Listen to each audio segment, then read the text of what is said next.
Subscribe now and press the bell icon. Never miss an update. Welcome once again in Shastri Tutorials. The today's topic is NPO, that is not for profit organization. जैसे नाम से पता चल रहा है कि profit, अब profit जो होता है ये बहुत बड़ा रोल प्ले करता है किसी भी बिजनेस में। अगर हम अपने बिजनेस एंटिटीज के बारे में बात करें तो हम बेसिकली 3 बिजनेस एंटिटी में डील करते हैं। पहला होता है हमारा sole proprietor, number 2 partnership, very good, and number 3 is company. Sir sole proprietorship यानी कि जो इंडिविजुअल पर्सन होता है, जो इंडिविजुअल बंदा एक बिजनेस को चलाता है और वो सारा प्रॉफिट उसके हिस्से का होता है, ठीक है, क्योंकि उसके लिए सारा एफर्ट कौन कर रहा है, वो इंडिविजुअल बंदा कर रहा है, तो उसके लिए वो इसका जिम्मेदार होता है। तो ये सारे के सारे जो होते हैं मेन बेसिकली किसके लिए काम कर रहे हैं, टू अर्न प्रॉफिट। अब सवाल ये होता है कि सर अगर कोई चैरिटी करना चाहता है, चैरिटी मतलब कोई फ्री में तो ना कहा गया, चैरिटी मतलब ये होता है कि सस्ते में काम करे, सुविधाएं आसानी से दे दे, जल्दी मिल जाए, तो उनको बोला जाता है सर नॉन प्रॉफिट ऑर्गेनाइजेशंस। अब देखें, नॉन प्रॉफिट ऑर्गेनाइजेशन क्या सोल प्रोप्राइटर हो सकते हैं? सर बिल्कुल नहीं हो सकते, क्योंकि एक इंडिविजुअल बंदा इतनी बड़ी फर्म को नहीं चला पाएगा जिसमें कि चैरिटेबल काम हो पाए। दूसरा, अगर आप बोले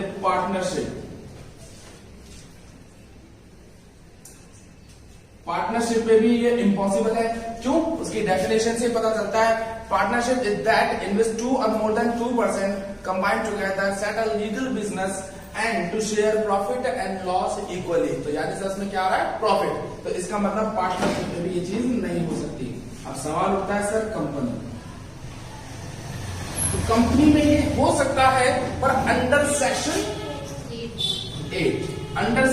8 के अंदर अगर कंपनी रजिस्टर्ड है तो वो इसको रन कर सकती है, किसको, एनपीओ को, नॉट फॉर प्रॉफिट ऑर्गेनाइजेशन को।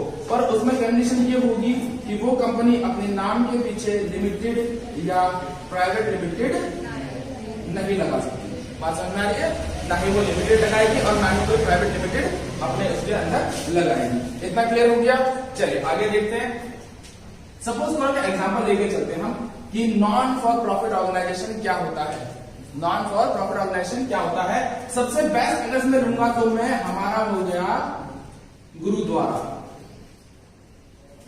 शायद ही कोई ऐसा बंदा हो जो गुरुद्वारे के बारे में ना जानता हो। गुरुद्वारा एक बहुत ही चैरिटेबल थिंग है, क्योंकि वहां पर जब भी कोई भी जाएगा, किसी भी समय जाएगा, तो वहां खाना पीना बिल्कुल आपको फ्री मिलता है। कोई आपको कोई जात पड़ताल नहीं होती, कौन है, क्या है, कैसे है, क्या नहीं है, जब भी जाए धीरे धीरे आपको खाने को मिलेगा।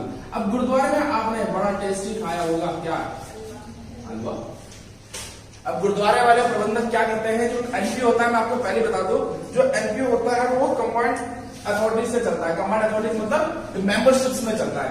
इसके क्या होते हैं, खूब सारे मेंबर्स होते हैं। मेंबर्स कह लीजिए या आप कह लीजिए ट्रस्टीज। क्या कह लीजिए, ट्रस्टीज कह लीजिए।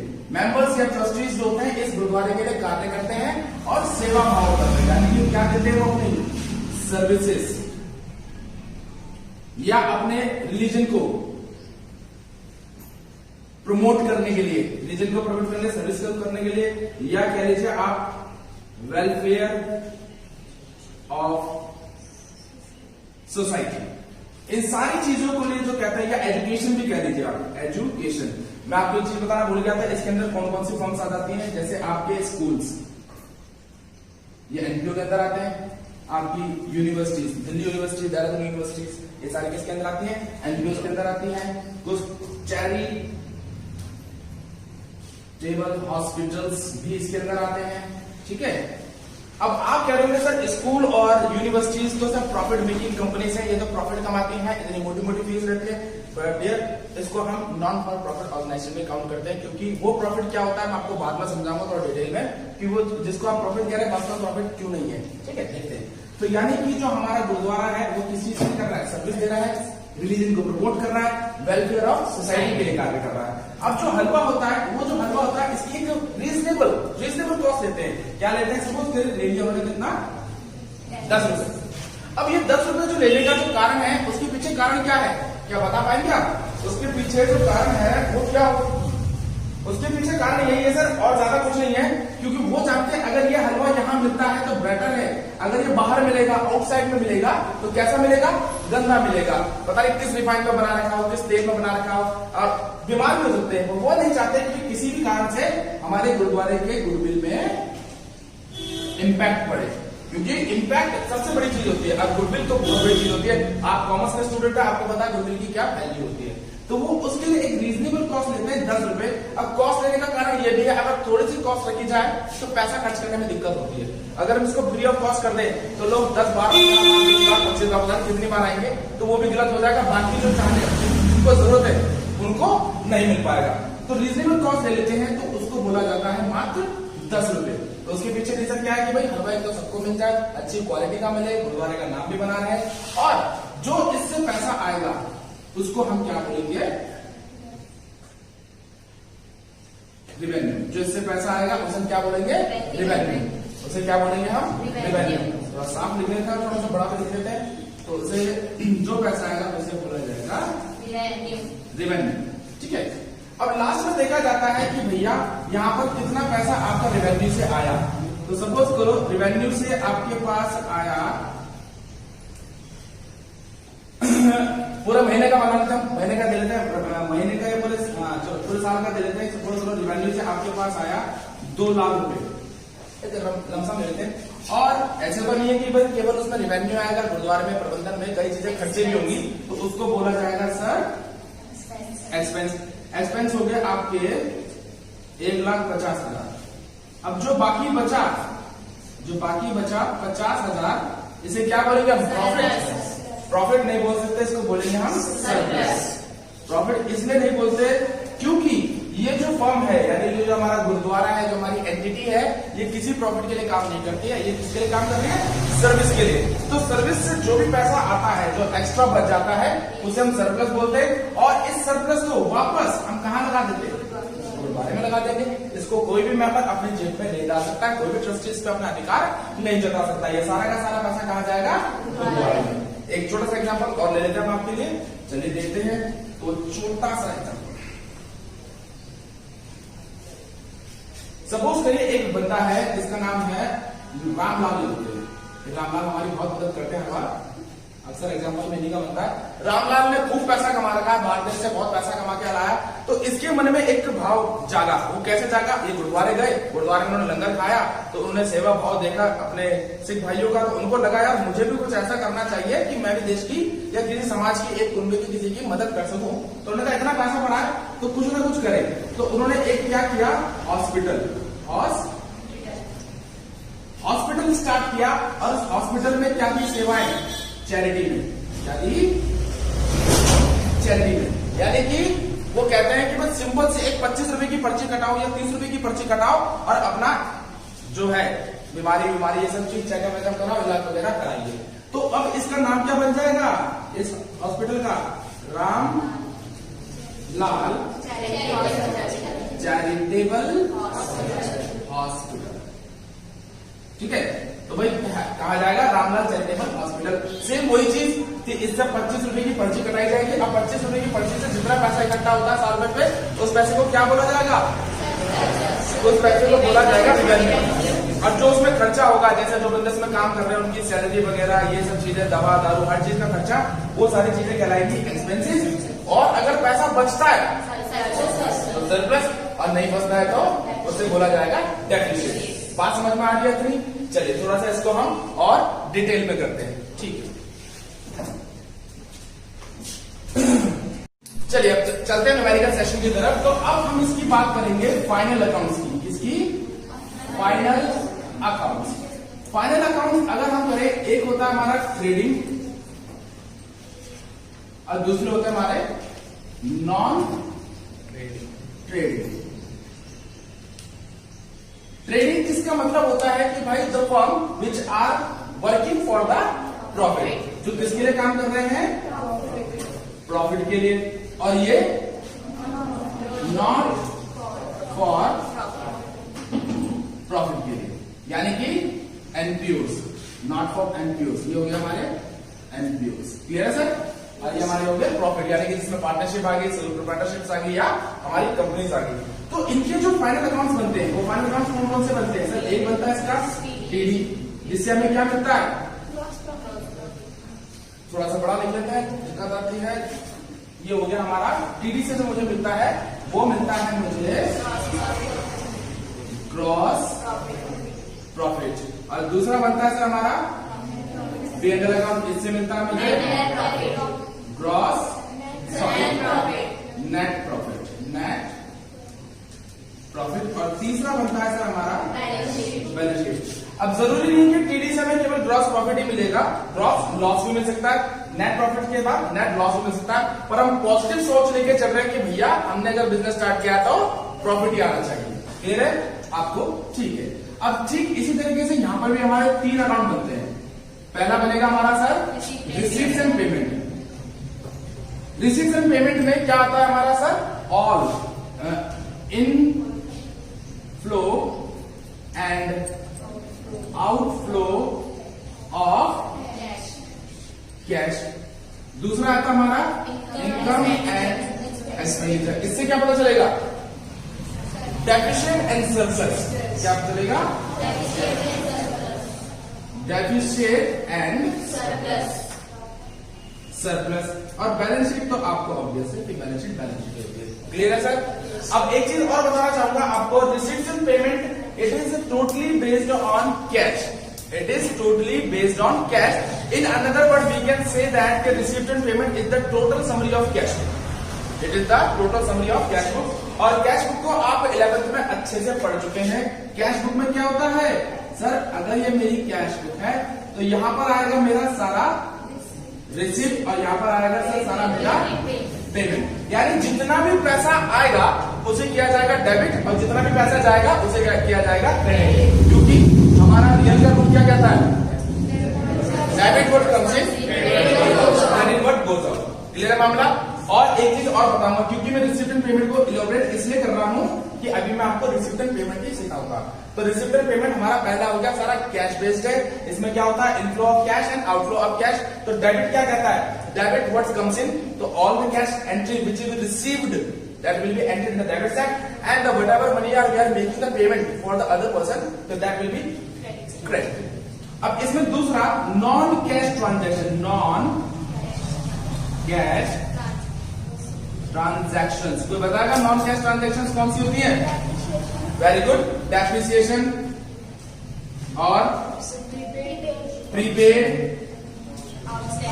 आउटस्टैंडिंग्स या अकर्ड जिसे कह सकते हैं हम, ये इसमें कोई नहीं आएंगे। मैं दोबारा आपको क्लियर करा दूं। पहला रिसीव्स एंड पेमेंट, यानी कि sorry inflow and outflow of the cash, इनमें the debit side with the receipt, मतलब पैसा आएगा तो डेबिट करेंगे और जाएगा तो क्रेडिट किया जाएगा। नॉन कैश ट्रांजैक्शंस को एंटरटेन नहीं किया जाता किसमें? रिसीव्स एंड पेमेंट में, जैसे depreciation, prepaid expenses, outstanding expenses या outstanding incomes and other incomes. Clear है? चलिए सर अब इसका हम करते हैं फॉर्मेट। इसका हम कर लेते हैं फॉर्मेट, ठीक है? हाँ, तो न्यूमेरिकल स्टार्ट करने से पहले हम इसका देखेंगे format, receipt and payment account. जैसे कि मैंने आपको बताया था थोड़ी देर पहले कि रिसिप्ट एंड पेमेंट बिल्कुल कैसे काम करता है सर? बिल्कुल हमारा काम करता है कैश बुक की तरह। कैश बुक में हमारा सारा क्या आता है? यहाँ पर आ जाती है हमारी रिसिप्ट और यहाँ पर आती है सारी मेरी पेमेंट्स। यानी कि जो भी फर्म के अंदर यानी एंटिटी के अंदर यानी ऑर्गेनाइजेशन के अंदर पैसा आएगा कहीं से भी, कोई मैटर नहीं करता कैसे आ रहा है, पैसा आ रहा है तो वो रिसिप्ट साइड में आएगा, और पैसा अगर जा रहा है तो वो सारा हमारा पेमेंट साइड में आएगा। यानी डेबिट साइड हमारी होगी रिसिप्ट और क्रेडिट साइड हो जाएगी हमारी पेमेंट। अगर मैं इस साइड को बोलूं कि sir in flow of cash, तो कोई गलत नहीं है, क्योंकि इनफ्लो मतलब फर्म के अंदर पैसे का आना। तो इस साइड को क्या बोलेंगे हम? Very good, outflow of cash. और हमारा रूल भी कहता है debit what comes in, credit what goes out. क्योंकि कैश हमारा किस नेचर का है? एसेट नेचर का। कैश हमारा किस नेचर का है? एसेट नेचर का। अब यहाँ पर हमारी चीज आती है रिसिप्ट साइड में, रिसिप्ट साइड में हमारी सबसे पहले एंट्री आएगी टू बैलेंस बीडी, क्योंकि ये कैश बेस्ड है। पहले बोला मैंने आपको ये कैश बेस्ड है। तो ओपनिंग बैलेंस हमारा जो आएगा कैश का, वो हमें क्वेश्चन में दिया होगा, तो उसको हम लिया जाएगा टू बैलेंस बीडी। अगर ये ओपनिंग बैलेंस है, अगर ये मेरा ओपनिंग बैलेंस है, तो उसकी बैलेंस शीट फिगर जो होगी वो कौन सी हो जाएगी? क्लोजिंग बैलेंस हो जाएगा।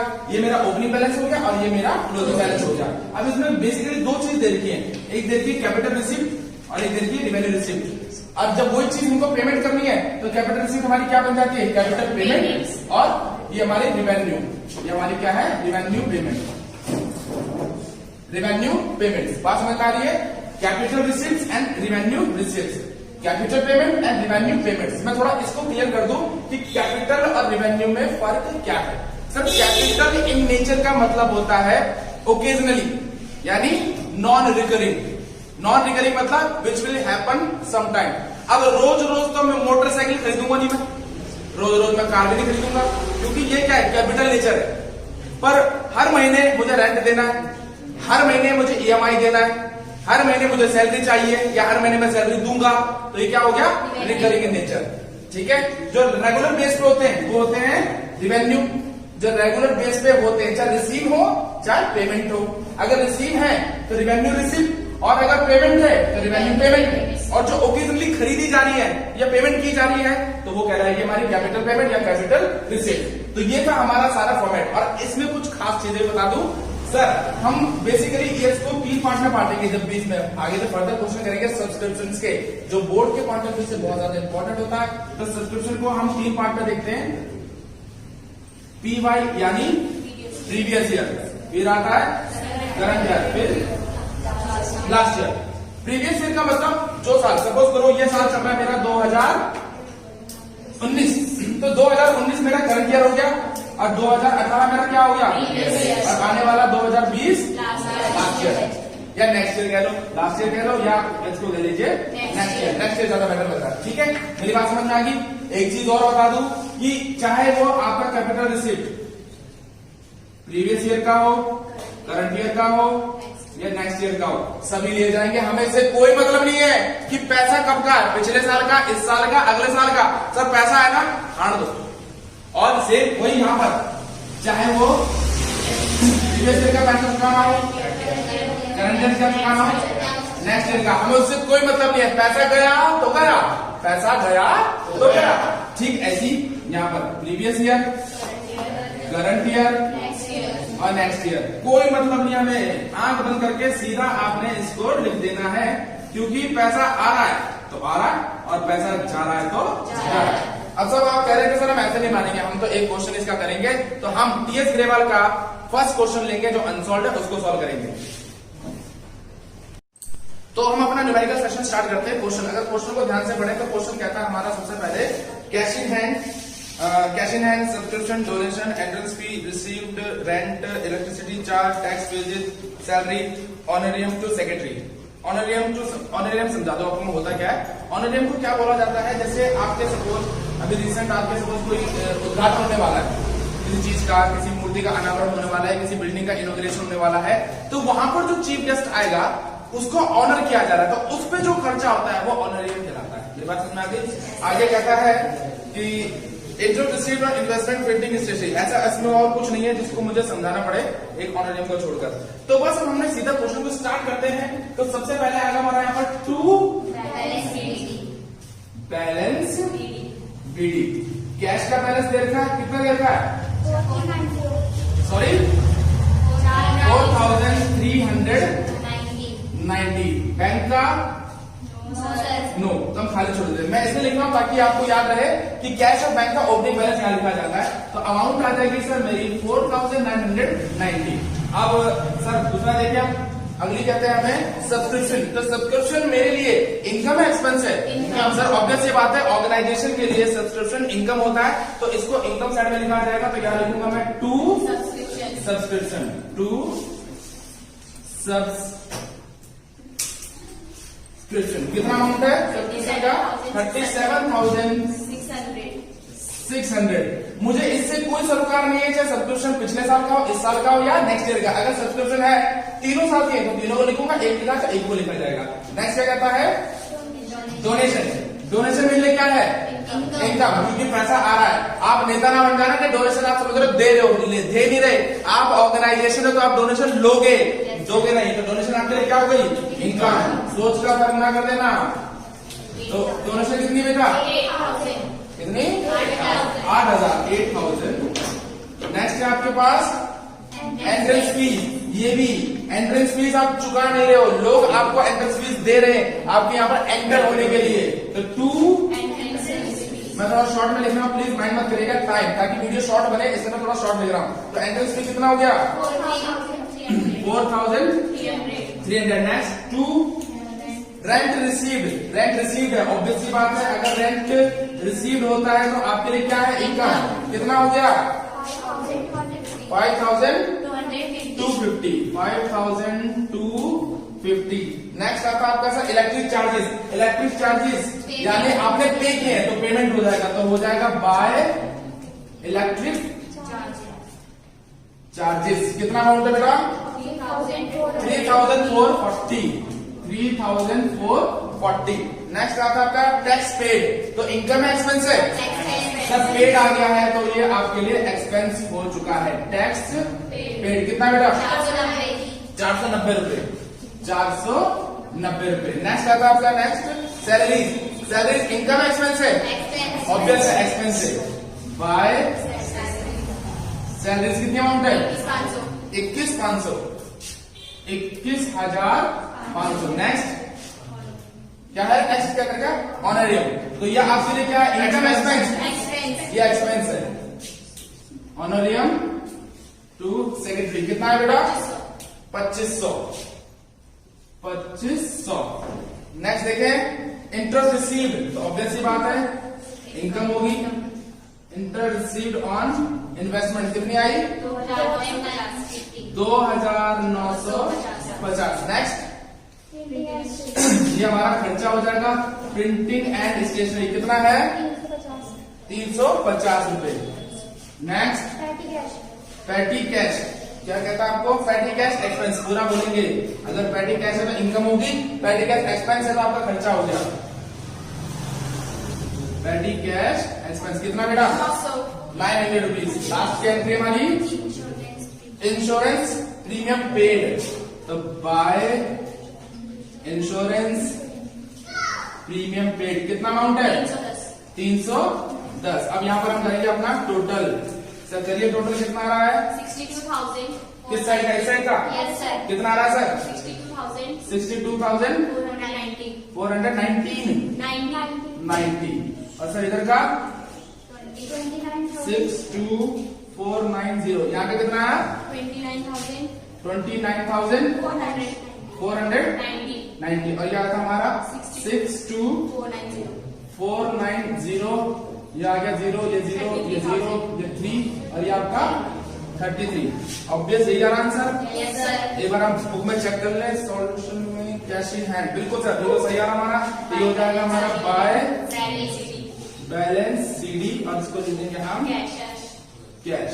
बैलेंसिंग फिगर भी लिख सकते हैं, कोई दिक्कत नहीं। तो यहाँ हमारा क्वेश्चन फिनिश अप हो चुका। उम्मीद करूंगा आपको बिल्कुल समझ में आ चुका होगा।